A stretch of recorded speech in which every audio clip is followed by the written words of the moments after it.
Hey guys, today I'm back to talk to you about the books that I've read in September, as well as maybe some TV shows and movies that I've watched at the end. And then I also want to share with you my October TBR, because we're going to do a scare along again. So the month of October will be all about scary, creepy, mysterious books on our blog, and so I decided to show you what I want to read for this kind of theme. If you want to participate in Scare Along, you still can do that. If you have like a blog that is about books or channel, something like that, I will link it down below. Yeah, it's basically just all about reading creepy books. And let's get started with the books I've read, because I have a couple and I want to get to them. The first one I wanted to talk about is my audiobook of the month, and that was Ramona Blue. Now, I listened to that just because I've heard people talk about it and it sounded interesting. Ramona Blue is a lesbian girl. She identifies as lesbian, and then she happens to fall in love with a boy. Now, I've heard many people say that this is kind of the bad attitude or something like that. But this is not about how a lesbian girl is cured or anything like that. It's just about, you know, how sometimes things in life can change. And sometimes it's just the person that you like and not the gender or anything like that. So I very much enjoyed this book for many reasons. Now, Ramona is a girl that doesn't have a lot of money. Her family is rather poor. They lost everything to a hurricane, and so they live in this trailer park. Now, I have found this year that I love reading about girl characters that are very strong from trailer parks, because I really enjoyed the Dorothy Must Die series, and that main character is also from a trailer park. And I think that's a very fascinating thing to read about, because I feel like the characters are so much stronger, they are more mature, and I just very much enjoy the character growth that they apparently have in these books. I don't know, it's just something that intrigued me. Then she has a very interesting relationship with her big sister, because Ramona feels like she has to take care of her, even though she's the younger sister.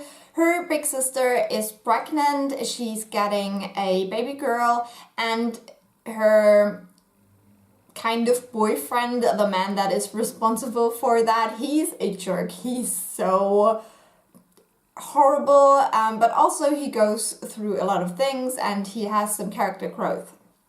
And then there's also the mom and the dad, and Ramona and her sister actually living with the dad, which I thought is interesting because you don't always see these kind of stories. And the mom actually lives on her own. She left the family, but they have to go to her like once a month or once a week or something like that and spend time with her. And she's like a really weird character as well. She's not really feeling responsible for her children anymore, and she tries to have like a friendship with them, but they're like, well, you know, you're not a good mom, so I don't know.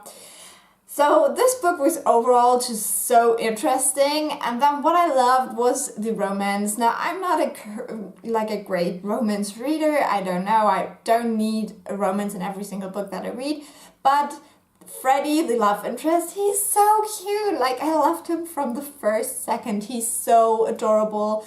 And I loved that he's not described as this like usual, like super muscular, super fantastic, good looking, dark guy, I don't know. But, you know, he's just not stereotypical in that way, and I loved him so much. I don't know, he's just so adorable, and I think young adult books have to kind of show these guys more. Like, I read more fantasy and stuff like that, so I come across the like super hot guy that falls in love with this super hot girl all the time, and I hate that. So yeah, Ramona Blue was definitely something else, and I very much enjoyed it. I think I gave it like 4 or 4.5 stars. Next book I wanted to talk about is the second book of the Temperance Brennan series. This is Death du Jour by Katie Reichs. Now, I love the Bones TV show, And so I started reading the books. Last year I read the first one, which was okay, but I felt like it was still a little bit stereotypical.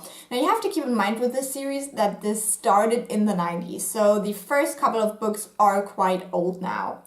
This second book did what I wanted it to do. It went so much further. It left this kind of stereotypical thriller themes behind. It showed us more of the kind of scientific side of, discovering who the murderer is and stuff like that.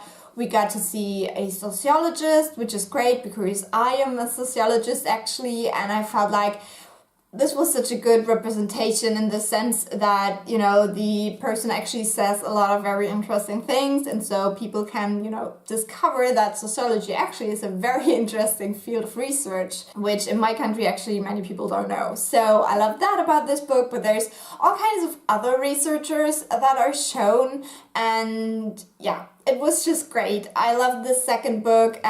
This case is kind of around what do you call that, like a religious group that lives kind of separate from society, but they have some dark secrets, and I love that. I think the case was very interesting, but also I just love seeing all that scientific stuff, and Temperance Brennan in these books is part, helping solving murders and part-time being a professor, and we actually get to see a little bit of the professor side of her life as well, and I love that because that's basically what I want to be one day. So yeah, I love this book. I think I gave it 4 stars. With thrillers it's just really hard for me to give them 5 stars because I don't know, and I think with these books they're probably just going to get better with every book, I think. So I'm very excited to pick up the 3rd book soon, probably next year. And then I want to talk about a series, which is the Shadow Me series. So I read all these 3 books, just, marathon them, and I wanted to talk about these as a whole. Now I read the first book for the Booktubeathon, and then I read the other 2 just following that. These books are about a girl. Her name is Juliet. I always forget. I don't know why. I love her name, but I always forget. Her name is Juliet, and her touch is lethal. So when she touches someone, she kind of starts sucking the life out of him or her, which is kind of terrifying. And this is all about her. When we meet her, she is actually locked up. She's in prison, and she hasn't talked to another person in almost a year. I think it's like 2/3 of a year, something like that. And then there is a guy who's actually put in her cell, and she doesn't know why. Like, he suddenly is there, and they kind of have this weird past together, and she's not quite sure if it's actually him, and he doesn't seem to recognize her and stuff like that. But then she's suddenly just taken out of her cell into the real world, which is obviously like a dystopian world, or like with a little bit of a fantasy element to it. And she has to try to figure out what's going on. I did enjoy these books. I was a little bit unsure about them because people have different opinions on them, but I think overall I would give this series like a 3.5 or 4 star. I think it's a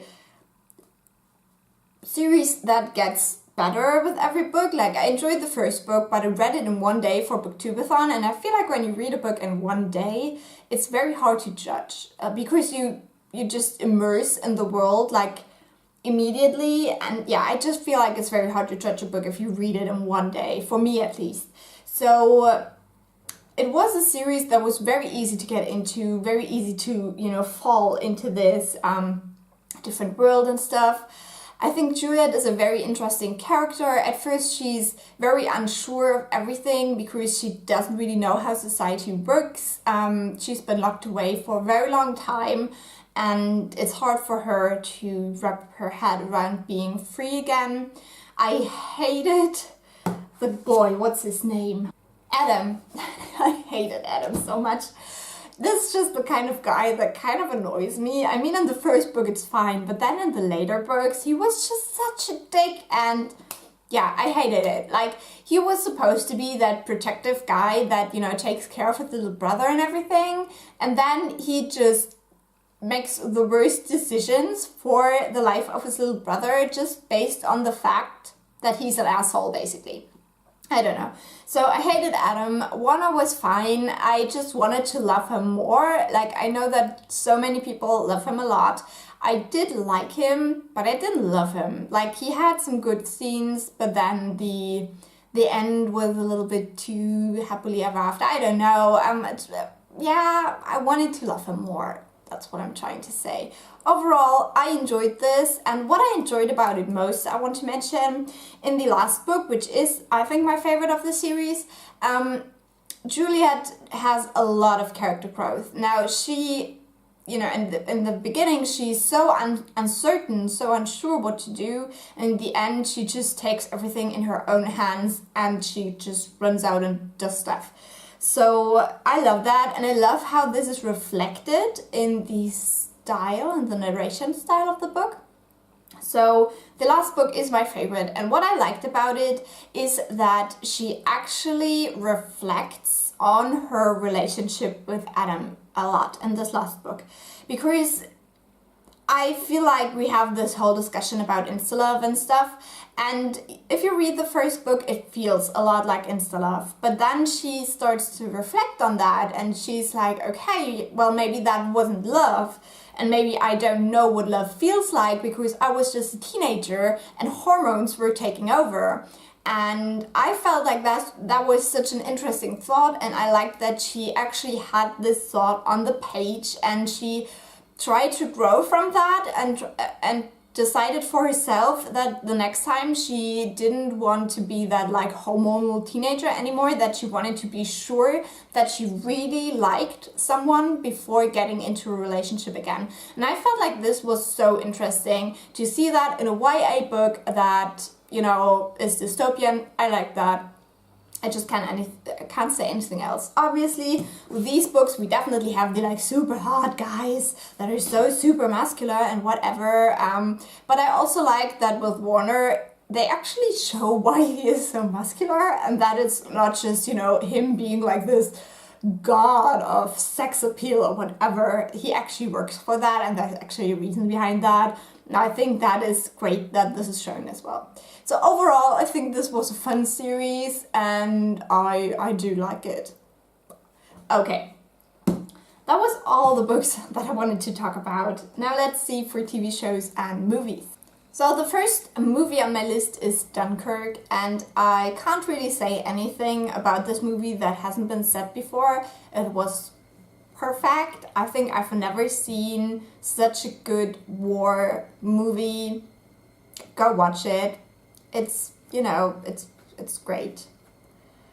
It was just tension. It was so much tension. I've never felt like that in a movie before. Probably in Interstellar as well.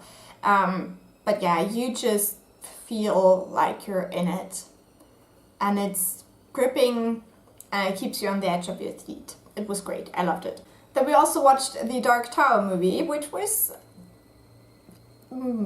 even worse than everybody said. Like, I was expecting a bad movie because people were saying that it is quite bad, but I still thought if you take Matthew McConaughey into any movie, it can't be so bad. It was really bad. Like, even Matthew McConaughey couldn't save this movie for me. And I would pay money just to look at him.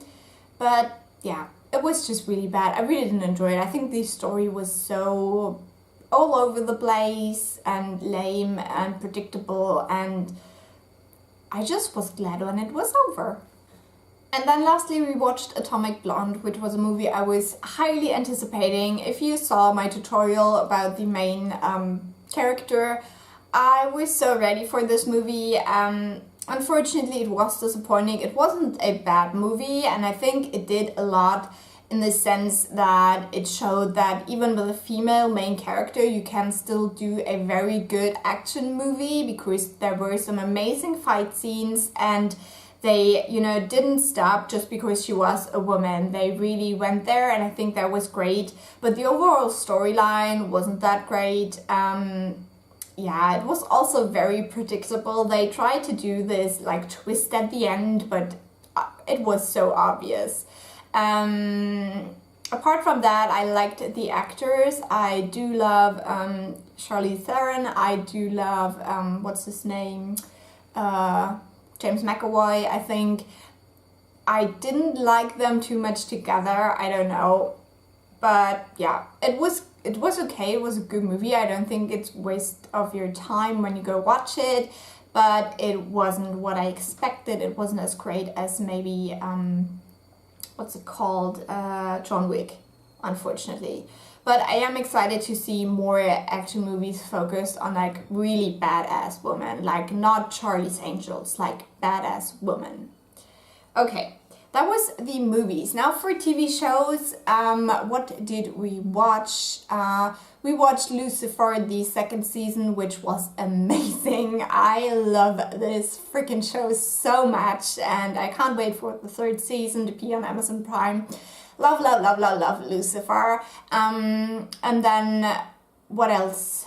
I started Atypical, which is really interesting. I really like the first couple of episodes. I think I have 3 episodes left now. And I really enjoy it. I think it's a really cute series. So if you haven't checked out Atypical, do it. And then we're catching up on American Horror Story right now. But we have only just started. We're in the what's it called? The circus season? What's it called? I don't remember. Is it just called Circus? That would be so dumb. Whatever, but yeah, I think it's the 4th season now, and we usually watch about 1 season per year, per Halloween, I don't know. So yeah, that's what we're watching right now. I don't think I finished anything else in September. So that was the TV shows. So before we finish up this video, I quickly wanted to talk about some books I definitely want to get to in October. The first book is not here yet, which is so bad because it's beautiful. But I hope I can show you the book in the next wrap up. And that is Penny Dreadfuls by... I don't know, Barnes & Nobles, I think. It's the leather-bound edition, and it is a collection of Penny Dreadfuls, obviously, which are like kind of little horror stories of like the 19th century, 20th century, somewhere around that. I'm very much excited about that, but it hasn't arrived yet, and I really want to start reading it. I think there's actually Frankenstein in it, and I have read that already, so I will just skip that, but I want to try to read all the other stories that are in there, and I wanted to have this book for such a long time, so I'm very much excited. Then the next book I wanted to read for a long time is Through the Woods by Emily Carroll. I've already, looked a little bit inside, but I definitely want to give it like a proper read. So far not so impressed, but we will see. This is, I think, 5 short stories in graphic novel form. So these are supposed to be creepy. Right now, not so creeped out by it, but as I said, I have to give these a proper reading. And one book I bought 2 years ago to read for October was The Unburied by Charles Palliser. I have no idea what this is about, but I loved the cover of this, and I think I'm going to like this a lot. I think it's set in kind of a university setting or something like that, so this is usually what I enjoy reading. Then something I have to finally read is Library of Souls. This is the last book in the Miss Peregrine's Home for Peculiar Children trilogy, and I always have trouble getting into these books, but I think this is the first one I want to start. Want to take this with me this week and see whether I can finally get through this series, because I overall enjoy them. These are like three-star reads for me usually. But yeah, they're just hard to get into. I don't know. And then I want to read this, which I also wanted to read for a very long time. This is Slasher Girls and Monster Boys, a story selected by April Genevieve Tucholke. So these are, I don't know how many stories. I haven't actually counted them. 1, 2, 3, 4, 5, 6, 7, 8, 9, 10, 11, 12, 13, 14. 14 stories, I believe, that are all kind of creepy and scary, and I'm especially excited for Jake Kristoff because everyone's talking about his Nevernight series right now. And then also Danielle Page, because I loved her Dorothy Must Die series. I've marathoned that this year, so these are the stories I'm most excited about. But there's also some other authors that people talk about all the time that I wanted to check out. And then the last book on my list for now, or it's actually a book series, but I don't know how many I will actually read, is the Goosebumps books. So right now I'm on the German book 4, and this is the English book 3, Monster Blood. Yeah, I love these.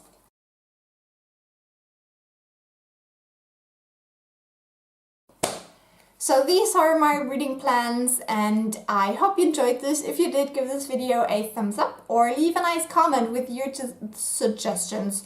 Which other books are great for October? Also let me know what you've read recently. And if you subscribed, I will talk to you soon. Bye!